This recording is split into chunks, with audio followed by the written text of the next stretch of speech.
Hello and welcome to this episode of Something Positive for Positive People. I'm your host, Courtney Brain. I've been in over the last few episodes trying to figure out exactly how to communicate what Something Positive for Positive People does.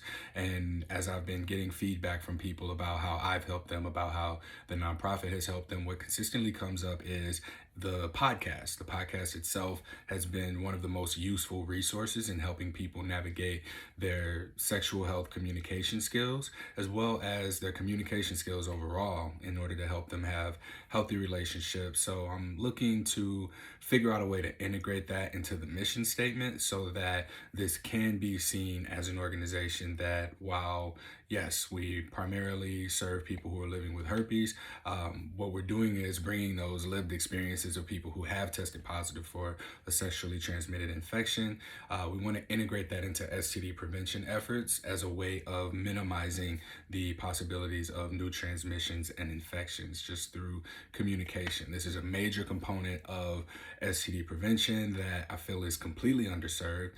There's so much about just using condoms and abstinence, but there's nothing that really speaks to getting people to even understand, what the risks really are with a person and what their own risk tolerance is, and the self-assessments that are necessary that we've discovered throughout running Something Positive for Positive People since 2017. So again, I'm going to figure out a way to word that, and that will be what the mission statement is going forward. We are no longer paying for people to get therapy that wasn't working. I got a lot of great information from that. However, that's not the most useful thing for Something Positive for Positive People, and it's not an efficient use of the funds that come in. All right, now that we got the professional stuff out of the way, I'm probably about to get real un-Courtney-like here, because I've been becoming more and more frustrated lately with how people are not coming at me necessarily, but like the criticism. People are so quick to jump in and say to me, even on my personal social media pages where I will share personal things, I'll just interact with the world and just show myself beyond just being a dude who has herpes. And time and time again, I've gotten some very like almost stay in your lane type messages. And I mentioned this before, like the LeBron James thing, when he was speaking out about something political, and there was a news reporter, this white lady, who told him, shut up and play basketball. I very much feel like that's kind of been what I've faced enough times for it to be a thing. Most recently, I've been very much into taking care of my health. I've been in that way at least for the last 10 years since my herpes diagnosis, because that's something that pushed me over the edge of wanting to care for my body more, because I don't want to get herpes outbreaks, and I want to minimize the possibility of passing it on to someone who I may be with who doesn't have herpes. So my health has become a priority to me. In 2021, I got an outbreak somewhere that, not somewhere, but like the location is a genital herpes outbreak. And I had that outbreak, and the only thing that I could really connect it to was what was going on around that time. And around that time, I was drinking a lot of sugar. There were these cans of, just if Mountain Dew or Sprite and Hawaiian Punch had a baby, that's what these things were. So I had a few of those over the course of the weekend, and I've always been someone who would drink, could drink, and never really have any issues, but little alcohol and those things. And that sugar, looking at the cans, was something that made me start to look at how much sugar I'm consuming and how much sugar is in drinks. And so I started to really taper back from that. And this was in 2021. So later on, fast forward to me moving to Portland, Oregon in October, I think it might have been July, where I realized the thing about the sugar. It was in maybe November or December, when I had my first doctor's appointment that I hadn't had in years. And when I went to the doctor, there were some things that I wouldn't have been able to know that were issues with myself. One of those things was that I was at the line for becoming pre-diabetic. I wasn't pre-diabetic, I wasn't diabetic. I was at the line that I was about to be into the space of being pre-diabetic. Now, what this would have been was type 2. Type 2 is typically exercise, diet. It's related to nutrition and exercise. And so I asked the guy, because of the pandemic, I hadn't been able to burn as many calories as I normally do, or carbs for that matter, to be more specific, because I wasn't able to lift heavy weights like I would on a consistent basis because gyms were closed and I was doing these at-home workouts. I would work out and lift weights when I could, but it just really wasn't the same.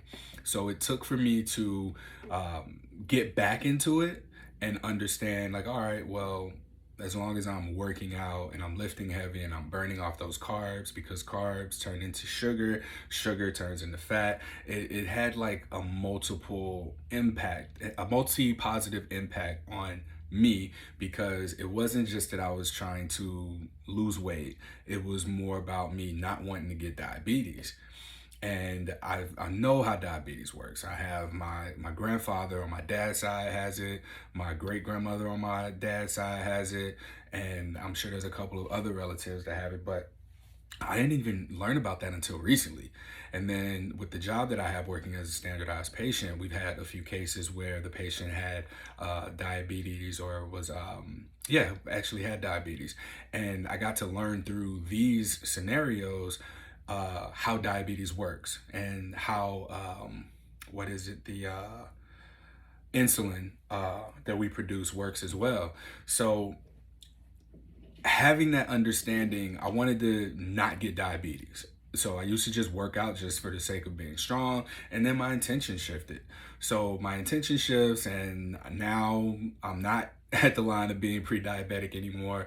However, there is concern from the doctor about my blood pressure being high. So like, I've done what I need to do in order to watch that, just as far as limiting the amount of fats that I consume, and how much sodium intake I have. Uh, and it's something that's just in my family. And typically, most black people, I'm sure, I don't know any white people who have high blood pressure. I'm gonna just say it flat out. I don't know any white people who have high blood pressure. I hear from white people who have low blood pressure.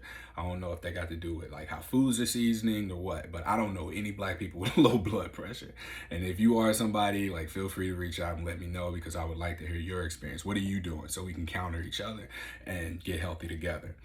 So the reason I'm bringing this particular thing up, there was someone who reached out to me about being diagnosed, and just immediately wanting to cut foods out of his life, out of his diet. He's like, oh, I can't eat this anymore. I can't eat chocolate. I can't eat peanut butter. I can't eat any food that has arginine in it, or arginine, however it is that you say it. But the thing that apparently the herpes virus likes, right? And it made me think how much energy we put into looking at things that we should already be looking at, like at food labels, or how much we eat, or what we eat, or how we eat, even because of herpes. Like, no, nobody wants herpes. But if it wasn't for herpes, I would more than likely have diabetes, because I wouldn't have looked at the way that I was eating before. And I think that it's a very useful bit of information to be able to see what it is that we're really looking at when it comes to herpes. Because in this conversation that he and I had, the conversation was, I shared with him what I just shared with y'all about how, if it wasn't for my herpes diagnosis, I probably would have kept drinking carbs and sugar the way that I was, and not really being mindful of it, or looking out for potentially having diabetes. So speaking with this person in particular, what he and I ended up talking about was just how, this lifestyle change that you are so ready to make because of your herpes diagnosis is one that isn't even like relevant to you. There's a lot of inconsistent and inaccurate information out there about herpes. We don't understand it. All we can do is learn from the people who have it, and we can learn from the science that's out there, I guess. And yeah, they may say don't eat these things because you will always get an outbreak. I've been eating peanut butter for the last 10 years. I've been eating chocolate. I eat all of that. It does not give me outbreaks. What did it for me was probably something that will be different for what does it for you. What did it for these people that were researched to know that this is a trigger for people? All of this is very different. I want people to really live their life. Stop looking online and obsessively trying to find a way around disclosing. Stop looking online aggressively trying to find a way out of to just avoid having to deal with this altogether. At this point, the Healing Herpes podcast episode would have gone out with the Alkaline Traveler. And if you listen to that episode, like, you hear about her making a lifestyle change. This is not about, okay, if I do this and I do this and I do that, then I won't have to deal with or worry about herpes anymore. No, this is just gonna be a thing. And I'm here to tell you, like, while I, on the surface, talk a lot about herpes, when you listen to these podcast episodes, when you talk to me as a person, a lot of what we're going into is the psychology around your self-image. And I'm not a therapist, I'm not a licensed mental health professional, I'm a human being, I'm a person. And it's my intention to just be present with you and hold space for you to just be able to say out loud what it is that you need to say and to be challenged. Like, I'm going to challenge you. If you reach out to me, don't expect for me to, like, tell you what you want to hear. I'm going to tell you what you need to hear based on what you're sharing with me. And I know how hard that can be. I know that it's very vulnerable and raw to just genuinely be real with somebody and sit and say, hey, I'm struggling with this thing and I don't know what to do. I'm going to ask you some questions that you probably already thought about and don't want to go deeper into and explore. And I'm going to ask you to answer those questions. And as you answer those questions, what we're doing is co-creating a solution for ourselves. Now, what you do with that co-created solution moving forward is 100% up to you. I do not tell people what to do. I simply make observations and I point them out for people. You do what you want with that information. All right. I do not tell people what to do. And that said, don't tell me what to do. All right. Another situation that came up, and it was this morning. I woke up. I was in a good mood when I woke up, and something told me, Courtney, don't open your Instagram. I don't have notifications on. I have to open the app in order to see whatever messages I get, whatever notifications I get, and sometimes I miss things. This morning, I didn't miss anything. It was the only message I got from like 2 a.m. Someone replied to me posting, because lately I've been tracking my calories. I've been calorie tracking on a fitness app and just trying to understand what's in my food and how much of it am I really eating. Because, like, I may think, okay, I'm eating 3 times a day. I'm snacking in between the day. Like, what does that look like? What does that mean? And this particular meal I had was from a restaurant, it was a breakfast place. Breakfast is my number 3 favorite food to eat. Like, I will eat any breakfast meal, right? And with this breakfast meal, the total calories was about 3,300 calories for the day, and I was still hungry. Like, and when I posted it, and I just asked, I was like, hey, who tracks their calories? Some people responded yes, some people responded no. And some people took it upon themselves, one person in particular, took it upon themselves to message me and say, this is triggering to somebody. Or just a heads up, this is triggering to somebody, okay? Now, why this made me feel like I needed to address this and bring this up is because far too often I see this. It's not really a culture. Maybe it is a culture, like the cancel culture thing. Because if I responded the way that I wanted to respond initially, that would have got me canceled. If I would have thought about it and responded the way that I public relations wise should respond, that wouldn't have felt like it was in alignment. I felt like I needed to explain myself in a way, and I caught myself wanting to do that. So I took a break from it. I took a pause. I haven't responded to the message. I went through my day, got my workout in, and I ate breakfast, took a shower. I talked to a friend about it, and the solution to me is just respond with curiosity. Like that's my response to that particular thing. But I also have a different response to people who aren't, if you don't fuck me, if you don't feed me, and if you ain't funding the thing that I'm doing, the 3 F's, the 3 4-letter F words, fuck me, fund me, or feed me. If you ain't doing one of those 3 things, please don't try and contribute to what it is I'm doing. Like, I don't need that negative feedback. I'm not going to entertain it beyond just maybe asking a question about it. Because here's the thing. I am sharing and just engaging with people from my day-to-day life. I track my calories. I'm not telling you to track your calories. And if this is something that's triggering to people, like I brought it up to my friend, and he brought up a very good point. If food is triggering, then you can't go to the grocery store. You can't eat. Like, if it's something that's triggering to people who might have eating disorders, to be completely honest, most Americans have an eating disorder. If you cannot just eat when you're hungry and stop when you ain't hungry anymore, that might even be an eating disorder. I'm not a therapist. I'm not a licensed mental health professional, but I will tell you that. Like, if you think that thing that I say is triggering, most of this podcast is triggering, because this is what I do. I'm going to challenge what's being said, even if it's in the realm of herpes. And it's me challenging myself and putting out there what I got going on. So you telling me like I can't exist?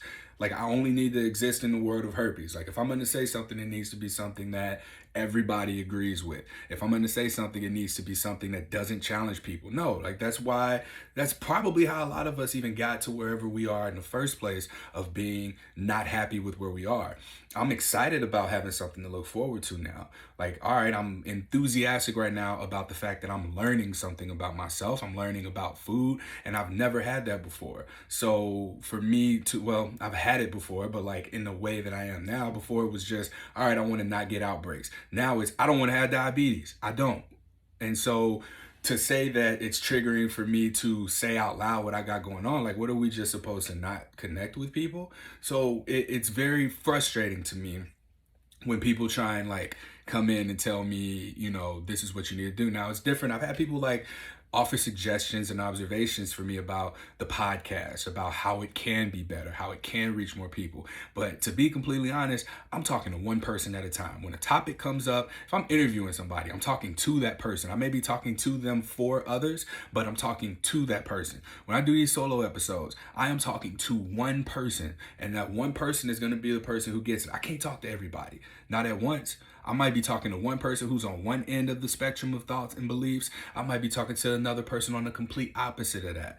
I'm not a one-dimensional person, and if I can't demonstrate that in my existence or in how I express myself on my personal social media page without like being warned that I might be triggering somebody, when my whole existence is triggering or should be triggering, I don't want to do it. I don't want to be in the space of someone who doesn't want to be triggered, because ultimately it comes down to this. Are you being triggered or are you being challenged? Because what happens is you can't unsee new information that is relevant to you. What you can do is decide to avoid it, or you can interact with it and bring curiosity into it and decide if that's something that's for you or if it's not for you. My work is not exclusively limited to herpes, so do not try and put me in a fucking box of, Courtney, you only need to talk about herpes, because it's happened enough for it to be an issue, for me to feel a need to come on here and even make a podcast episode or a video of this. Like, my energy doesn't need to be devoted to this particular topic right here, because anyone who has listened to the podcast, like, y'all, people come and go. I want people to do that. I want people to come get what they need and then leave. Don't come try and make like some long-term shift and impact on the way that I've done things that's allowed for people to be impacted and go on and live the way that they choose to live their life. And then you leave. Like, ain't nobody in here been consistent enough to be able to tell me what to do. So the people that I've gotten funding from, my board members, like, and the people who are in my personal life who are close to me that I have a personal connection with and share with, other than that, I really don't need to hear nobody's opinion about the way that I need to be expressing myself. I don't. If you have feedback on things, if something resonates or does not resonate, and you have like personal experience and you want to exchange a conversation and explain why, cool. But don't just talk to me just to talk to me about something that I said that might possibly be triggering to somebody. Because if you've been following me for the last 6 years, I've been triggering people for at least 6 years. Like, I'm telling people, hey, this is what you ought to be thinking about. Think about this from this perspective. Herpes is an adversity. It is a challenge in your life. How you decide to move forward from being challenged, from facing that adversity, is more than likely how you respond to other adversities in your life. So the opportunity for you to look at that is here, and then decide what you want to do with that. Right? It's triggering for me to talk about people not disclosing their herpes status. Herpes itself is a trigger word. So if I can't, it's okay for me to trigger people when it comes to herpes, but it's not okay for me to potentially trigger people when I'm talking about doing better for my health, or when I'm talking about just doing something different at all. So I can't talk about food. I can't, like, if that's the case, me posting my enchilada burritos from the place that I go up the street and get burritos from is going to be triggering for people. Me going to the grocery store and posting videos where you see whatever aisle I'm in, the food in the background is going to be triggering for people. Every fucking thing that I would do would be a trigger for people. And I'm not going to live my life in a way that I don't like not triggering people triggers me. So what, I'm supposed to just be triggered my entire life? No. Like this is there's a fine line between being triggered and being challenged. Those are not the same thing. They may feel like the same thing, but the way that you decide to move forward with it, I talk about the fight, flight, freeze, fawn, and then the forward response. The forward response is essentially being challenged. I'm not a therapist, I'm not a licensed mental health professional, but what I can do is speak from the experiences of people that have shared with me.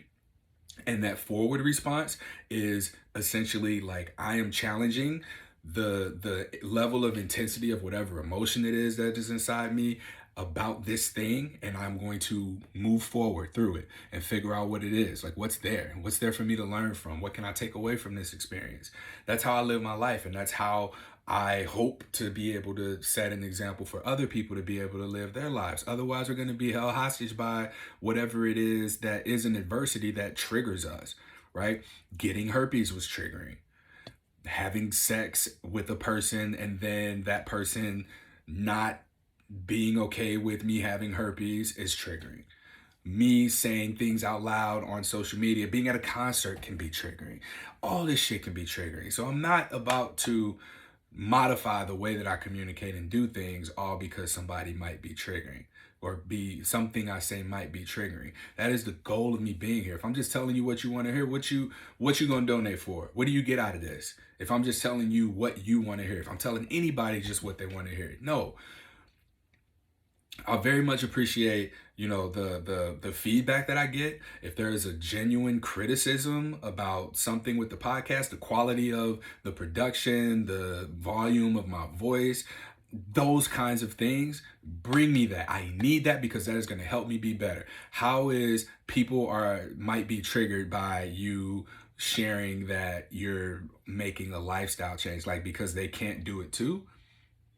The challenge, the whole thing about the forward response and being challenged is that typically you can do a thing about it when you're being triggered, when you're being challenged. You can do something about it. If you choose not to, that's where we get into the triggered state.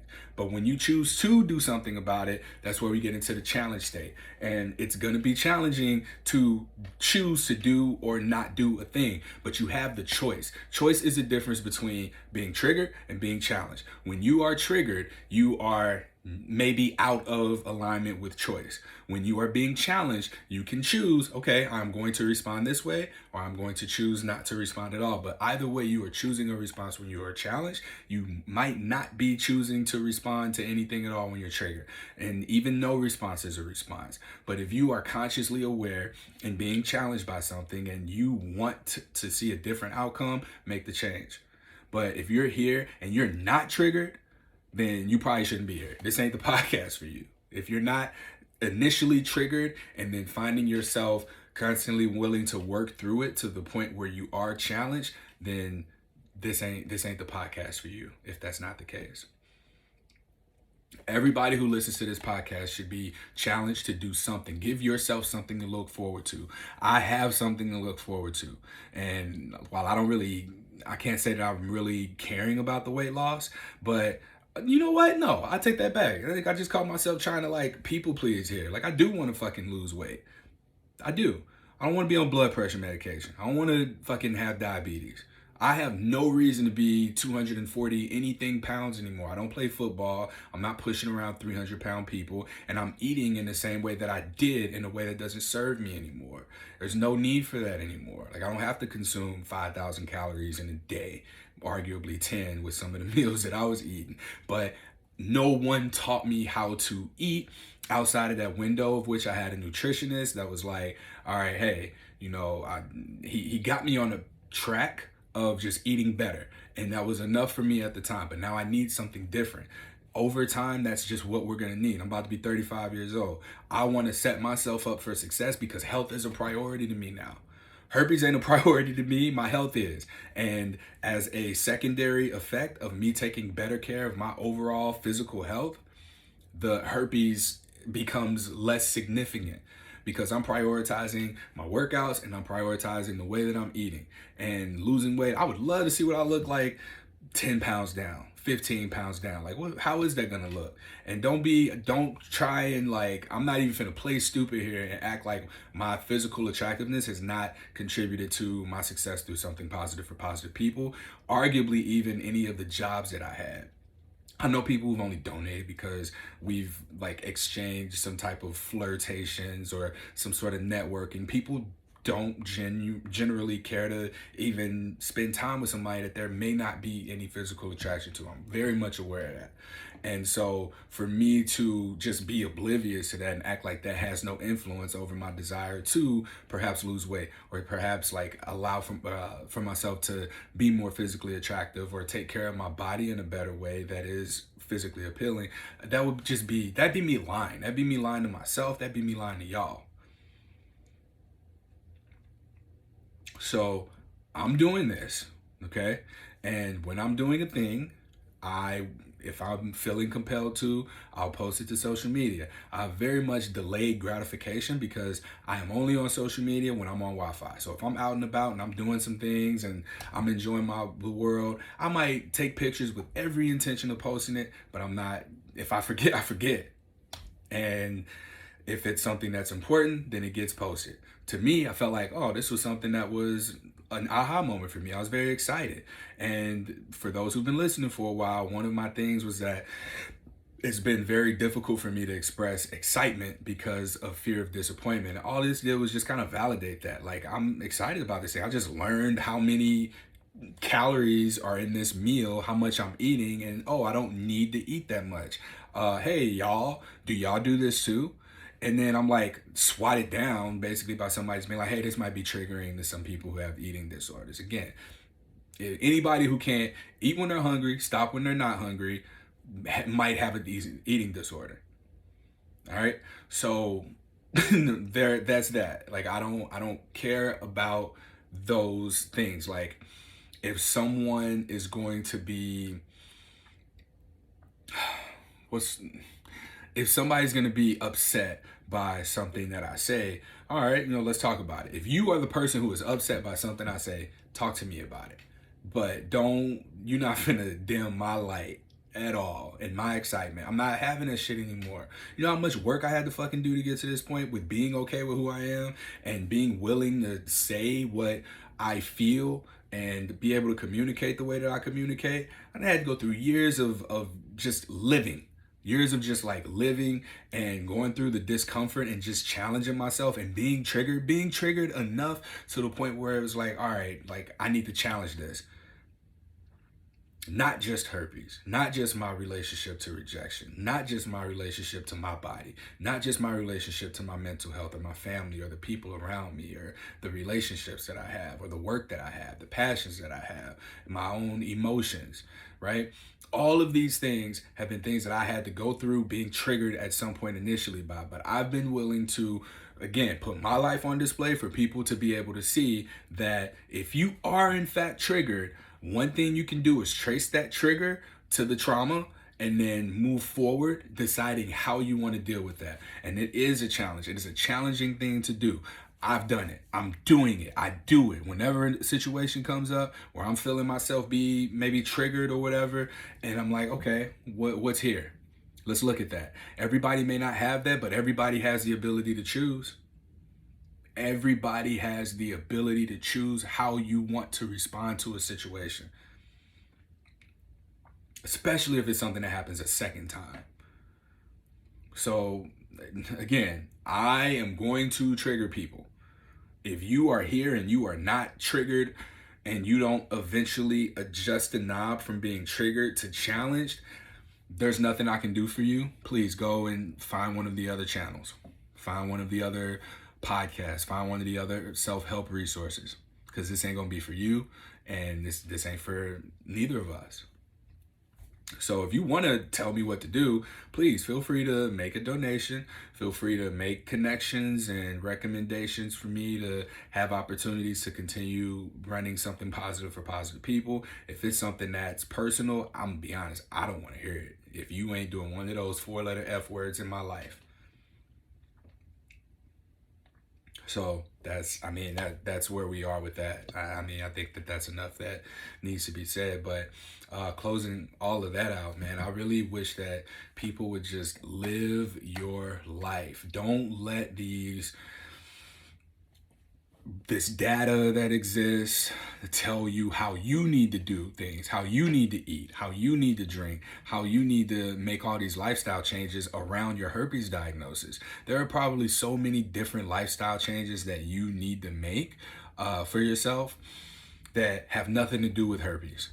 I look at people who have stopped drinking because of their herpes diagnosis, who stopped eating certain foods because of their herpes diagnosis, who stopped dating because of their herpes diagnosis. If herpes was removed, would that lifestyle change still need to occur? In my case, if herpes was removed, I probably wouldn't have known that I was in the range of becoming diabetic until it was too late. And by too late, I mean like having diabetes to the point where I don't know if you can reverse diabetes or get out of that range, but now having seen a dietitian for now, it'll be about a month, I understand that I didn't have to, like a burger and fries, one burger and one order of fries, the amount of carbs that I would be consuming, let's say the buns are 30 grams of carbs, and then the fries, nobody eats just one serving of fries. The fries would be another 40 grams of carbs, so that's 70. Whatever soda, big fountain drink that, let's say I got like half of the ice in there, is probably gonna be another 60. You know what I'm looking at right there? I'm looking at 130 grams of carbs. You know how many grams of carbs that a person can be able to absorb with the insulin that produces per meal? Probably 60. Do you know what happens to those carbs that don't get burned off? They turn into sugar. And you know what that sugar turns into? It turns into fat. So the amount of sugar and fat that would be in a person's blood from just that meal alone, and that's one meal, that's like lunch. So for breakfast, if I'm eating pancakes, hash browns, and a biscuits and gravy or something like that, then we're looking at another 130 at least grams of carbs that aren't all being absorbed into the body in a healthy way. So the science of what I'm doing is exciting to me. I am learning, and I know that people are most happy in life and fulfilled in life when they are learning something. And this is something that's for me. Like, because I'm not doing something for you, it's like, oh, fuck you, Courtney. Whatever you got going on, like, nah, you shouldn't do that because it's triggering the people. Or you shouldn't put it on display because it's triggering the people. How the fuck am I supposed to connect with people if I don't put things out there, if I don't put myself out there? You know, you do it. I don't tell anybody, do this, eat this way, don't eat this way, wear this, don't wear that. You need to look a certain way. I don't tell people that shit. So for somebody to be telling me that, like that, I think that's really what probably put me over the edge. It's like, I do all of this work on myself on a regular basis to be able to be myself in the public eye and put myself out there as somebody, yeah, I have herpes, so what? But there's so much more to me than that. And for somebody to tell me essentially shut up and just talk about herpes because this might be triggering somebody, like that, what does that say about my existence? Is my existence exclusively tied to having herpes and being someone who talks about herpes? No. Like, I'll be damned if anybody makes me be anything other than the multi-dimensional being that Courtney is.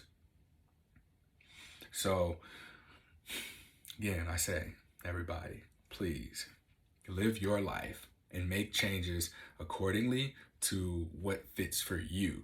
What worked for me and fit for me at 15 years old didn't work at 25 years old, ain't gonna work when I get 35 years old. And I understand that. And I understand that my priorities have changed. You know, I ain't worried about herpes when I was 22 years old, but when I was 24 and I got herpes, that was all I could think about obsessively. And then it got to a point where it became a non-issue for me. And the reason being that there were other priorities in life.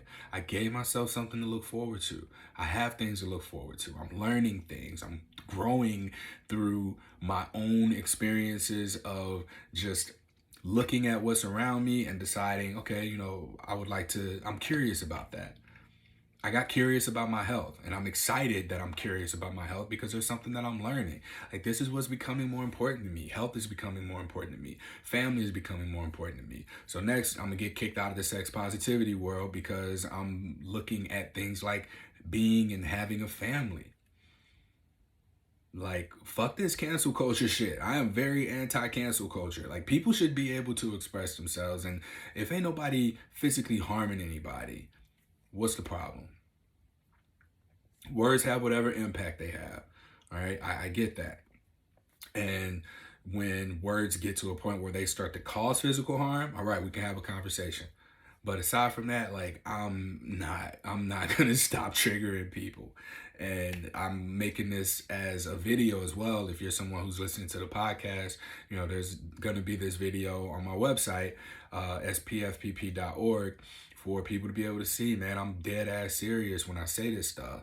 And this may not be very Courtney like, but no, this is exactly Courtney like. The way that I'm talking right now on this podcast is how I talk to people who have told me how much of an impact has been made just from us conversing with one another. The podcast brings people in, Courtney sends people off.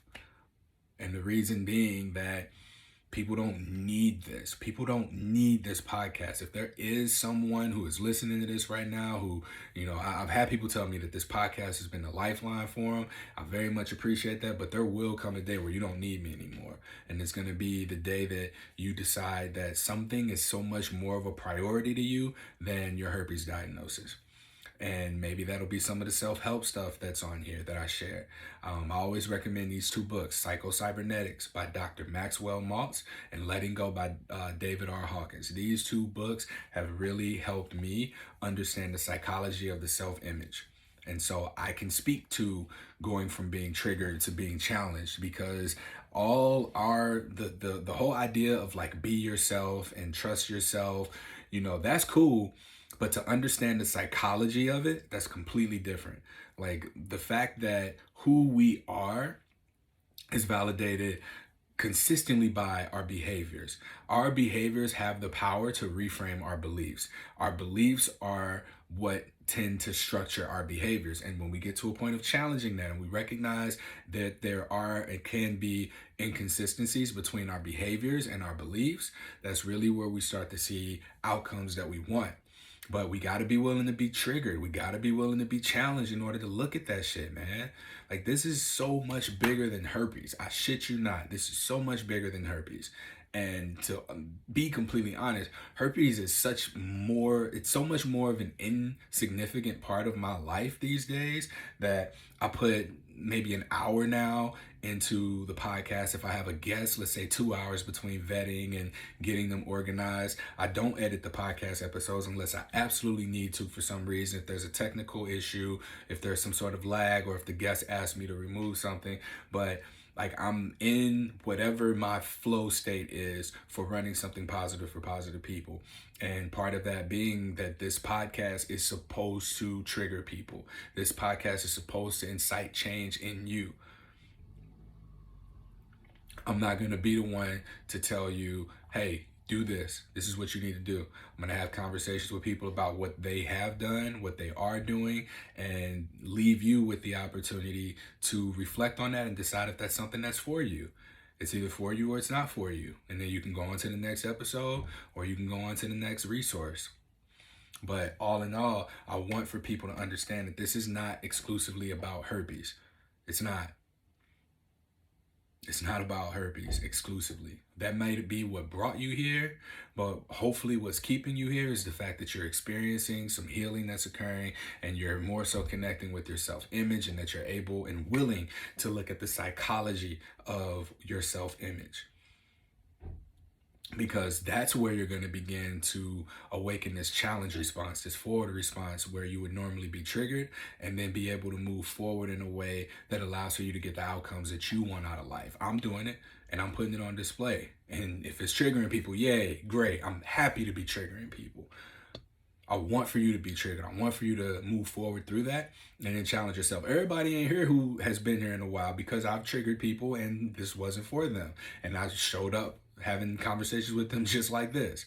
or just being curious about what they're saying. And I get them to say things out loud that sort of disrupt what their behaviors and beliefs are. And people don't like that. But that's good. That's how we grow.